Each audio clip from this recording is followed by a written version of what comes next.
আপনার তাকদীরে আল্লাহ সুবহানাহু ওয়া তাআলা যা লিখে রেখেছেন এর বাইরে হবে না। মাঝখানে যেটা হবে সেটা হলো আপনার পরীক্ষা হবে। আপনি কোন পক্ষ? আপনি কি সঠিক পথে আছেন না ব্যাঠিক পথে চলে গেছেন? এটাই পরীক্ষা হবে। বাকি আপনার তকদিরে যা আছে সেটাই হবে। তাহলে কোন জায়গার জন্য, কোন জমির জন্য, কোন সম্পদের জন্য, কোন দুনিয়ার জন্য আমরা পিছনে পড়ে আছি? জীবন নিয়ে আমাদের এত ভয়ের মধ্যে থাকতে হবে না। না জানি কি হয়, না জানি কি হয়। আরে ভাই, কি হবে আপনার? কি হবে? وَتُعِزُّ مَن تَشَاءُ وَتُذِلُّ مَن تَشَاءُ بِيَدِكَ الْخَيْرُ إِنَّكَ عَلَى كُلِّ شَيْءٍ قَدِيرٌ। আল্লাহ রব্বুল আলামিনের পক্ষ থেকেই আসলে সম্মান আসে। আর আল্লাহ তাআলা কোনো বান্দার ক্ষেত্রে যদি চান তাহলে তার কাছ থেকে সম্মান ছিনিয়ে নিতে পারেন। আমরা চাইলেই সম্মান অর্জন করতে পারি না। আমরা হয়তো এটা করতে পারি বড় জোর, ভয় ঠয় দেখিয়ে ঠেকিয়ে কিছু সময় আটকে রাখতে পারি, কিন্তু সময় হলে বোঝা যায় সম্মান অসম্মান কি জিনিস। তা আল্লাহ সুবহানাহু ওয়া তাআলা বলেছেন ওয়া তুইজ্জু মান তাশা। আপনি বলুন, আপনি যাকে খুশি তাকে সম্মানিত করেন। ওয়া তুযিল্লু মান তাশা, যাকে খুশি তাকে জিল্লতি করেন। বিয়াদিকাল খাইর, সকল কল্যাণ আপনার হাতে। খোলা আকাশের নিচে আপনি যখন রাস্তার উপর শুয়ে থাকেন, আপনি এটা ভাবতে পারেন যে আল্লাহ, গতকালকেও 5 স্টারে ছিলাম, আমার বাড়িতে কত বিশাল ফ্ল্যাটের মধ্যে আমি থাকি, 4-5 হাজার স্কোয়ার ফিটের ফ্ল্যাট, আমি অমুক আমি তমুক, কিন্তু আল্লাহ তাআলা ওখান থেকে আমাকে আজকে এখানে শুইয়ে দিয়েছেন। আল্লাহ তাআলা চাইলে যেই কোনো মুহূর্তে আমির থেকে ফকির বানাতে পারেন, আবার ফকির থেকে আমির বানাতে পারেন। এর চাইতে বড় প্রমাণ কি আছে? যে আমি আসলে কেউ না, আমি কেউ না। এই সম্পদ, এই আভিজাত্য, এই অহংকার, এই গর্ব, এগুলো যে কোনো মুহূর্তে যে কোনো অবস্থায় শেষ হয়ে যেতে পারে এবং আমি রাস্তার ফকির হয়ে যেতে পারি। কিসের আমার অহংকার?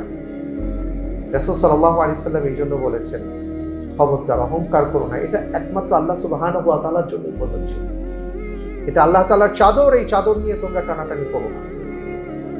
আজকে আমরা অহংকারকে ছাড়তে পারি না, অহংকারকে বিদূরিত করতে পারি না। এই অহংকারই শয়তানকে জান্নাত থেকে বের করে দিয়েছে। সেই অহংকার আমাদেরকে এমনভাবে আষ্টে পৃষ্ঠে জড়িয়ে রেখেছে, অহংকার আমাদেরকে ছাড়ে না। মসজিদে আসলেও আমার ভিতরে অহংকার কাজ করে, আল্লাহর ঘরে গেলেও অহংকার কাজ করে, হজে গেলেও অনেক সময় দেখি যে আমি কে, আমি অমুক, আমি তমুক, এটা কাজ করে। অথচ আল্লাহ তাআলা তো মুজদালিফার রাতে আমাদেরকে শুইয়ে দিয়ে এই শিক্ষাটা দিচ্ছেন, বান্দা এখান থেকে শিক্ষা নাও, তুমি কেউ না। ইন্না আক্রামাকুম ইনদাল্লাহি আতকাকুম, আল্লাহর কাছে তো সেই বড় যার মধ্যে তাকওয়া আছে। আসলে আমরা কারা? আল্লাহ একটা সাধারণ মানুষকে কত বড় জায়গায় রেখেছেন, আর আমরা কত চেষ্টা করে ওখানে যেতে পারি না। আমি কে? আমি তো কেউ না। আসলে আমি যেই যাই হই, কিন্তু ওই লোকটাকে আল্লাহ তাআলা যে মর্যাদা দিয়েছেন, তাকে দেখে আমার যে ঈর্ষাটা, সুবহানাল্লাহ, এই লোকটাকে আল্লাহ তাআলা যে মর্যাদা দিয়েছেন সেটা তো আমি পাই। রাউদাতুম মিন রিয়াদিল জান্নায় নামাজ পড়ার জন্য আমরা পাগল হয়ে যাই। কত চেষ্টা, রাত 1টা, 1:30, 2টার সময় যখন ডাকে তখন, কিন্তু ওখানে দেখবেন যে এমন কিছু মানুষ থাকে যারা ঝাড়ফুঁক মোছামুছি করতেছে, সুযোগ বুঝে নামাজ পড়তেছে, ওইখানে আছে। ওনারা যদি এটা উপলব্ধি করেন, আলহামদুলিল্লাহ, যে আল্লাহ তাআলা কত বড় ওনাদের মর্যাদা দিয়েছেন কত মানুষের তুলনায়। সুবহানাল্লাহ। আজকে আপনাদেরকে এই জন্য বলছি যে অনুভূতিটা আমি শেয়ার করছি। এই অনুভূতিটা এই জন্য শেয়ার করা আল্লাহর সন্তুষ্টির জন্য। কারণ আপনারা তো ইনশাল্লাহ হজে যাবেন, আপনারা ওমরায় যাবেন, ওমরায় যান, হজে যান। এই অনুভূতিগুলো যদি আমাদের না জাগে, তাহলে ওখানে আমি গিয়ে দেখেছি যে আসলে আমরা যেই ধরনের হজ করি বা ওমরা করি, এটা কতটুকু কি হবে আমি জানি। আমার অনুভূতিটা ছিল এইটা যে আল্লাহ, এই যে জায়গাটা পরিষ্কার করতেছি, হয়তো 4500 বছর আগে এই জায়গাটা হযরত ইব্রাহিম আলাইহিস সালাম, ইসমাইল আলাইহিস সালাম পরিষ্কার করেছেন। যেই জায়গাটাতে আমি আতর মাখিয়ে দিলাম, আল্লাহ, এখানে তোমার কত প্রিয় বান্দারা পা রেখেছেন, কত প্রিয় বান্দারা মাথা ঠুকিয়েছেন, সিজদা দিয়েছেন। তা আমি তো কেউ না, আমি তো কেউ।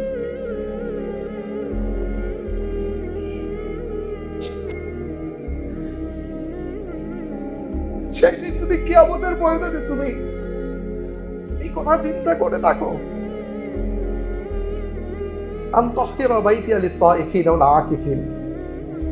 তুমি আদেশ দিয়েছিলে ইব্রাহিম আলাইহিস সালাম, ইসমাইল আলাইহিস সালামকে যে আমার ঘর পুত পবিত্র রাখো তাদের জন্য, হাজী সাহেবদের জন্য।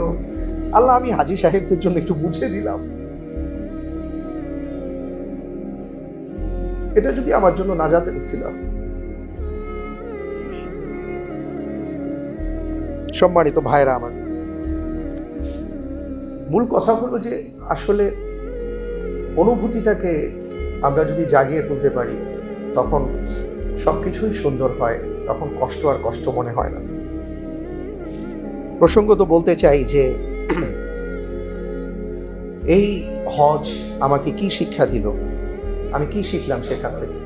অনেক কিছু, জায়গায় জায়গায় অসংখ্য অনেক শিক্ষা আমরা পাই। এর মধ্যে যদি আমি খুব সংক্ষিপ্তভাবে বলি যে আপনারা অনেকে মদিনা মুনাওয়ারায় গিয়েছেন, মসজিদে নববীতে গিয়েছেন, তারপরে আপনাদেরকে জিয়ারায় নেওয়া হয়। মসজিদে কিবলাতাইন আপনারা দেখেছেন, মসজিদে কিবলাতাইনে একটা জায়গায় চিহ্ন দেওয়া আছে যে আগে সেখানে কোন দিকে ফিরে মুসলমানরা নামাজ আদায় করতেন। তা হাদিসের মধ্যে এসছে দুটো বর্ণনা। একটা হলো যে রাসূল সাল্লাল্লাহু আলাইহি ওয়াসাল্লাম বনু সালামা গোত্রে গিয়েছিলেন, তো এই মুহূর্তে আল্লাহ সুবহানাহু ওয়া তাআলার পক্ষ থেকে ওহী আসছে যে এখন থেকে ফালানুওয়াল্লিয়ান্নাকা কিবলাতান তারদাহা ফাওয়াল্লি ওয়াজহাকা শাতরাল মাসজিদিল হারাম, এখন থেকে মসজিদে হারামের দিকে ফিরে সালাত আদায় করো। তো তিনি নামাজরত অবস্থায় ঘুরে গিয়েছেন। আরেকটা বর্ণনা হলো যে রাসূল সাল্লাল্লাহু আলাইহি ওয়াসাল্লাম একজন সাহাবাকে পাঠিয়েছেন, ওখানে ওই এলাকার সাহাবায়ে কেরাম নামাজ আদায় করছিলেন, তো উনি এসে চিৎকার করে বলছিলেন যে কিবলা ঘুরে গেছে হারামের দিকে।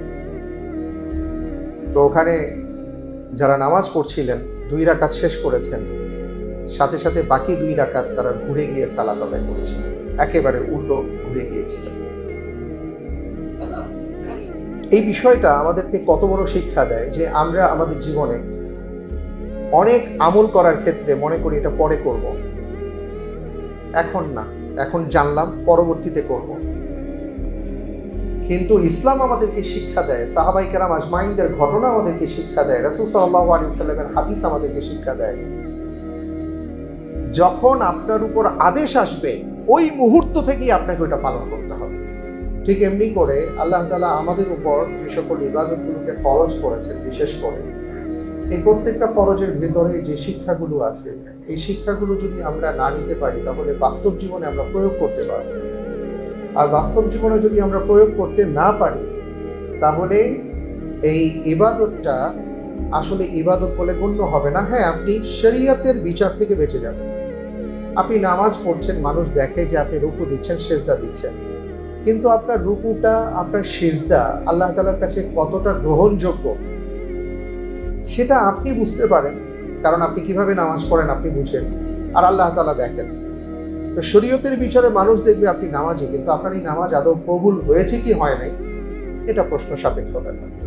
কারণ যেভাবে নামাজ পড়ার দরকার ছিল, যেভাবে রুকু করার দরকার ছিল, যেভাবে সিজদা দেওয়া দরকার ছিল সেটা আমাদের হচ্ছে না। কারণ ওই রুকু, সিজদা, নামাজের ব্যাপারগুলো যদি আমি বুঝতে পারতাম তাহলে নামাজের বাইরেও আমি নামাজি হতে পারতাম।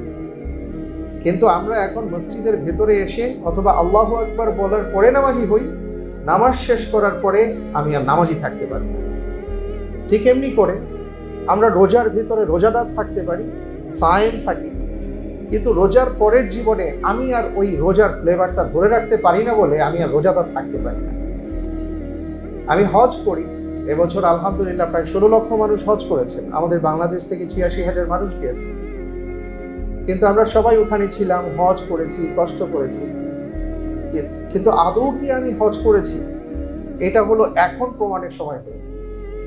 এই মুহূর্ত থেকে যদি আমরা প্রমাণ করতে পারি যে হ্যাঁ হজের শিক্ষাটা আমার জীবনে কাজে আসছে, তাহলে বুঝতে হবে যে হ্যাঁ আমি হজ করেছি। নয়তো মানুষ দেখেছে আমি আরাফাতে গিয়েছি, মুজদালিফায় গিয়েছি, মিনায় গিয়েছি, পাথর মেরেছি, তাওয়াফ করেছি, ওই হিসাবে মানুষ ধরে নিবে, আমিও বলতে পারবো, কিন্তু আদৌ আমার হজ হয়েছে কি হয় না এটা একটা প্রশ্ন সাপেক্ষ ব্যাপার। এই কারণে হাদিসের মধ্যে আসছে যে সবাই তো লাব্বাইক বলে, কিন্তু সবার লাব্বাইক তো আল্লাহ কবুল করেন না। কারো ক্ষেত্রে আকাশ থেকে আওয়াজ আসে, তোমার লাব্বাইক গৃহীত হয়েছে, আবার কারো পক্ষ থেকে আওয়াজ আসে, তোমার লাব্বাইক গৃহীত হয়নি, লা লাব্বাইক ওয়ালা সাদাইক, তোমার লাব্বাইক আল্লাহ গ্রহণ করেননি, তোমার জন্য সৌভাগ্য নয়। এখন আমি কোন দলের? এবং আমি কিভাবে বুঝবো যে আসলে আমার লাব্বাইক কবুল হয়েছে কি হয়নি? এটা বোঝার একমাত্র প্যারামিটার হলো ওটাই যে হজের পরে আমার জীবনের কোনো চেঞ্জ আসছে, পরিবর্তন আসছে। সম্মানিত মুহতারাম, আমি এই কথাগুলো এই জন্য বলছি, আমি আমার নিজেকে শিক্ষা দেবার জন্য। কারণ যেটা বাস্তবতা, যে আমার শরীরে এখনো ঘ্রাণ লেগে আছে। আমি গতকালকেও এই সময়ে দেখা গেছে যে আমি কাবা চত্বরেই ছিলাম। আলহামদুলিল্লাহ এবার সুযোগ ছিল মোটামুটি। আমরা আলহামদুলিল্লাহ যে যতটুকু পেরেছেন, যারা চেয়েছেন তারা পেরেছেন, থাকতে পেরেছেন, কাছাকাছি থাকতে পেরেছেন, কাবাকে ছুঁতে পেরেছেন, স্পর্শ করতে পেরেছেন। তো আসলে এখন ওই ঘুমালেও কাবা শরীফ দেখছি, মাতাফ দেখছি, শুভ্রতা দেখছি, একটা অন্যরকম একটা অনুভবের মধ্যে আছে। আল্লাহ যেন এই অনুভবের মধ্যেই আজীবন আমাকে রাখেন, আমাদের সবাইকে রাখেন। কারণ এছাড়া আসলে আমাদের বাঁচার কোনো উপায় নেই। আল্লাহ তাআলা হজের মাধ্যমে যে শিক্ষাগুলো আমাদেরকে দেন, এটা যদি ধরে রাখতে পারি তাহলে কোনো টেনশন হবে না, কোনো সমস্যা হবে না। কারণ এখন অবস্থাটা এমন হয়েছে যে আপনার জোর আছে, ক্ষমতা আছে, সব আইন আপনার জন্য। আর আপনার ক্ষমতা নাই, আপনার জোর নাই, আপনার উপর এই চাপ সেই চাপ, মানবাধিকার লঙ্ঘন, ওইটা লঙ্ঘন সেইটা লঙ্ঘন। আর আপনার জোর আছে, আপনি যা খুশি তাই করবেন। গাজায় কিভাবে মানুষ মারে দেখেছে, গতকালকেও তারা ৭৪ জনকে হত্যা করেছে, এটা নিয়ে কোনো আওয়াজ নেই। কিন্তু ইসরায়েলের কুকুর কেন বাংকারে, এটা নিয়ে আওয়াজ আসছে। পশু অধিকার নিয়ে কথা উঠেছে। চিন্তা করতে পারে, মানুষ নির্বিচারে হত্যা করা হয়। আন্তর্জাতিক তো কিছু আইন আছে যে শরণার্থী শিবিরে কেউ খাবার আনতে গেলে সে তো একটা আন্তর্জাতিক আইনের আওতায় আছে, তাকে তুমি কেন মারবে? সে তো যুদ্ধ করে নাই তোমার বিরুদ্ধে, তুমি কেন তাকে হত্যা করছো? একজন নারীর ছবি আসছে, খাবার নিয়ে যাচ্ছেন, ওরা দেখছে যে একজন নারী খাবার নিয়ে যাচ্ছে, ব্যাস তাকে হত্যা করে ফেলবে, এবং এটা নিয়ে তারা প্রাউড ফিল করে। তখন মানবাধিকার লঙ্ঘন হয় না, জাতিসংঘ চুপ থাকে, সবাই তখন কোনো কথা বলে না, এটা কোনো বিষয় না, কারণ মুসলমান তো। আর অমুসলিমদের কোনো কিছু হলেই তখন সব গেল, হ্যাঁ এটা হলো সেটা হলো, যেটা আমরা G7-এ দেখলাম, সব বিশ্ব নেতৃবৃন্দ একত্রিত হয়ে এটা সেটা বলছে। কিন্তু গাজার হত্যার মধ্যে তাদের কোনো আওয়াজ নেই। আওয়াজ থাকবে কেন? আমরাই তো আওয়াজ উঠাতে পারি না, মুসলমানদের নেতাদের মধ্যেই তো আওয়াজ নেই, তারা কেন আওয়াজ উঠাবে? তো যাই হোক, যেটা বলছিলাম যে এই হজের শিক্ষা বা ইবাদতের শিক্ষাটা যদি আমরা নিতে পারি, যে পরিস্থিতি যত খারাপ হোক না কেন আপনি ভালো থাকতে পারবেন। আপনার যে প্ল্যান, আপনার যে স্বপ্ন, আপনি যে স্বপ্ন বুনেন, আসলে আপনার স্বপ্ন বাস্তবায়ন হবে এটার কোনো সার্টিফিকেট কেউ আপনাকে দিয়েছে? আপনি আগামীকাল বাঁচতে পারবেন কি পারবেন না এটা কি আপনি জানেন? আপনার জীবনের অনেক স্বপ্ন আপনি গেঁথেছেন, অনেক কিছু করেছেন, যে কোনো মুহূর্তে যে কোনো অবস্থায় সেটা ধূলিসাৎ হয়ে যেতে পারে, এটাই বাস্তবতা। আমি আপনি যে বেঁচে আছি, আল্লাহ রাব্বুল আলামিন যে আমাদেরকে বাঁচিয়ে রেখেছেন, এইটাই হলো আসল বাস্তবতা। আর বাকি যা কিছু দেখছেন এগুলো সব অলীক কল্পনা, যে কোনো মুহূর্তে শেষ হয়ে যেতে পারে। মানুষ যেই স্বপ্ন বুনে, মানুষ যেই চিন্তা করে, এই চিন্তা না। এই জন্য আল্লাহ সুবহানাহু ওয়া তাআলা বলেছেন, ওয়াল আখিরাতু খায়রুন ওয়া আবকা। সব সময় তোমার আখিরাতের চিন্তাটাই হলো ভালো, উত্তম, এটাই চিরস্থায়ী। কারণ যে কোনো মুহূর্তে তোমার এই স্বপ্ন ভঙ্গ হবে, তোমার বাস্তব জীবন শুরু হবে। আমরা যেমন এখন তাকিয়ে দেখছি, আমরা মনে করছি যে এটা বাস্তবতা, কিন্তু মানুষ যখন মৃত্যুবরণ করবে, মানুষের রূহটা যখন বের হয়ে যাবে, তখন সে ভাববে এর আগের জীবনটা স্বপ্নের ছিল, এখন আমি বাস্তব জীবনে আসছি। আমি তাকে বললাম যে ভাই দেখেন, ওই বিমানের সব আরোহী মৃত্যুবরণ করেছে, আবার একজন কিন্তু মৃত্যুবরণ করেন নাই, একজন বেঁচে গেছে। তাহলে হায়াতের মালিক কে, মওতের মালিক কে? আল্লাহ সুবহানাহু ওয়া তাআলা। এটাই তার জ্বলন্ত প্রমাণ। ওই যে ব্যক্তি বেঁচে গেছে সে নিজেও বলতে পারে না যে সে কিভাবে বেঁচে গেছে, আল্লাহ কিভাবে তাকে বাঁচিয়েছে। তো বললাম যে আসলে হজের শিক্ষাটা হলো এটা, যে জায়গায় জায়গায় আপনাকে এই শিক্ষাটা দেওয়া হচ্ছে, আপনার চিন্তা, আপনার পরিকল্পনা, আপনার স্বপ্ন এগুলো কিচ্ছু না। আপনি যে আছেন, আপনি যে এখনো বেঁচে আছেন, এটাই সবচেয়ে বড় কথা। এই জন্য আল্লাহর শুকরিয়া আদায় করতে হবে। যতটুকু আছি, যতক্ষণ শ্বাস আছে, এই শ্বাস নিতে পারছি, আমি আল্লাহ বলতে পারছি, সুবহানাল্লাহ বলতে পারছি, একটা ভালো কাজ করতে পারছি, আল্লাহর একটা ইবাদত করতে পারছি, আল্লাহর আদেশ একটা ছোট্ট আদেশ হলেও মানতে পারছি, এটাই হলো আমার জন্য বেনিফিট। এছাড়া আর বাকি যা কিছু আছে এগুলো কিছুই না, এগুলো অলীক কল্পনা, যেটা চোখ বন্ধ করলে আমরা বুঝতে পারবো।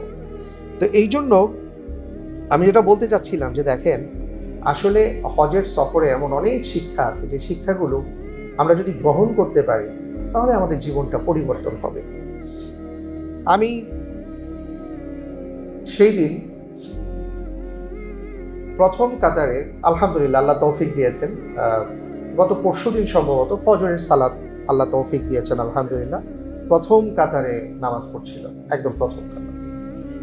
তাই আমি ভাবলাম যে এই তো কাবা, যেই কাবাকে কেন্দ্র করে গোটা পৃথিবীর মানুষ, এই যে ফজরের ওয়াক্ত হয়েছে, ধীরে ধীরে ধীরে ধীরে ফজর ওয়াক্ত হবে, গোটা পৃথিবীর যত মুসলমান আছেন, যারা নামাজি আছেন, তারা নামাজ পড়বেন এবং কাবাকে কেন্দ্র করে তারা নামাজ পড়বেন, কাবাকে কেন্দ্র করে তারা নামাজ পড়বেন। সেই কাবার সামনের একদম প্রথম কাতারে আল্লাহ তাআলা আমাকে নিয়ে এসেছেন, প্রথম কাতারে দাঁড়িয়ে নামাজ পড়ছে। এটা একটা অনুভূতির কথা বলছি। তো এই অনুভূতিটা যদি আমার ভেতরে থাকে, আমাদের ভেতরে থাকে, তাহলে যত যাই কিছু হোক না কেন, এরপরে আমার নামাজ ছুটে যাওয়ার সম্ভাবনাটা কমে যাওয়ার কথা। কিন্তু এটাও তো বাস্তব। অনেক ভাইয়েরা হজে গিয়েছেন, 5 স্টার হোটেলে আছেন, কিন্তু ওনারা ওনাদের রুম থেকেও বের হতে পারেন নাই, নামাজ কাজা হয়ে গেছে। আল্লাহু আকবার। কারণ ওনারা ভেবেছেন হজ করতে আসি, হজ করব, কিন্তু হজের মধ্যে যে আমাদের শিক্ষা আছে, শিক্ষাটা আমরা নিতে পারছি না। এমন অনেক আল্লাহর বান্দা আছে, নামাজ পড়ার জন্য অনেক দূর দূরান্ত থেকে লোকজন ছুটে আসেন, আবার ওই মক্কা টাওয়ার বলি বা জমজম টাওয়ার বলি, ওখানের লোকজন আছেন, ওনারা এসে কিন্তু জামাত পান না। কারণ এই শিক্ষাটা আমরা নিতে পারি না। এবং আমি আরেকটা জিনিস সেদিন দেখলাম, যেটা আমার কাছে মনে হচ্ছিল যে এই যে আমরা শ্রেষ্ঠত্ব বলি যে আমি তো খতিব সাহেব, আমি তো ইমাম সাহেব, আমি তো আলেম সাহেব, আমি তো অমুক, আমি তো তমুক, আমি তো মন্ত্রী, আমি তো মিনিস্টার, আমি এটা সেটা, কত মানুষের কত ধরনের ক্ষমতা, কত ধরনের পদ পদবি, এটার অহংকার সেটার অহংকার। আল্লাহ তাআলা কোরআনে কারীমের মধ্যে বলেছেন, ইন্না আকরামাকুম ইনদাল্লাহি আতকাকুম। আল্লাহ রাব্বুল আলামিনের কাছে সবাই সমান, শুধু আল্লাহ তাআলা তাদের মর্যাদা বাড়িয়ে দিয়েছেন যারা আল্লাহ রাব্বুল আলামিনকে ভয় করেন। এবং এটা অনেক সময় দেখা যায়। আমি দেখছিলাম যে কাবা চত্বরে দাঁড়িয়ে, হাতিমে কাবা, যেখানে এখন মানুষ ঢুকতে পারে না, ওটা এখন বন্ধ করে দেওয়া হয়েছে, মানুষ খুব বেশি গ্যাদারিং করে বলে ওটা বন্ধ থাকে। তা আমি দূর থেকে দাঁড়িয়ে দেখলাম যে ওই যে যারা কাবা ঘর মোছামুছি করেন, 800 রিয়ালের বেতন তাদের। এক ভদ্রলোক সুন্দর মুছতে মুছতে হাতিমে কাবার ভিতরে গেলেন, উনি ওখানে সুন্দর করে 2 রাকাত নামাজ পড়লেন, নামাজ পড়ে ওখান থেকে বের হলেন। অনেকে ওনার কাছে জমজমের পানি চাচ্ছেন, উনি অনেককে জমজমের পানি দিচ্ছেন। আমি দেখলাম ওনাকে, আর আমার কাছে মনে হলো যে এই লোকটা আমার চাইতে আল্লাহ রাব্বুল আলামিনের কাছে কত।